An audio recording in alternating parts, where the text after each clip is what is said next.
Wai shin waye lawyer kuma waye barista? Akwai bambanci ne tsakanin wannan kalmomi guda biyu? Domin sani ku tsaya ku kalli wannan bidiyo zuwa ƙarshe. Wato lawyer shine duk wani mutumin da yake da digiri a law. Idan ka je ka karanta karatun law ka samu takardar digiri wato LLB ko LLB civil law ko kuma LLB with specialization in Islamic law, ya danganta ga yanayin tsarin yadda university ku ta tsara shi. So duk wanda yake da wannan digiri na law, kwalin digiri wanda ya yi shekara 5 a makaranta ya mallake shi, to za a iya kiransa da suna lawyer, amma kuma ba barista ba ne. Me yake sa ka zama barista? Shine sai ka je ka yi law school. Law school kuma wani karatu ne da ake na tsawon wata 9 zuwa 10, wanda idan ka kammala aka muku jarabawa wadda ake kiranta bar final.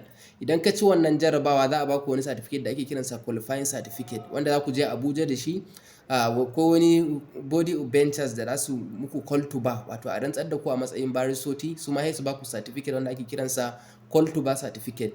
Wanda ka samu wannan certificate shine ka zama barrister and solicitor of Supreme Court of Nigeria. To wannan shine cancance ka zama barista. Amma ko da kana da digiri a law baka cancanta a ce maka barista ba, har sai ka je ka samu wannan kwali na call to bar. Shine zai iya baka daman ka iya tsayawa mutum a kotu. Amma in baka je ba ko ka yi digiri 10 ne a law, ba za ka iya tsayawa a wani a matsayin lauyansa a kotu ba. Wannan shine bambancin lawyer da kuma barista. Saboda haka duk wani barista lawyer ne. Lawyer kuma ba lallai zama barista ba. Sai an jima.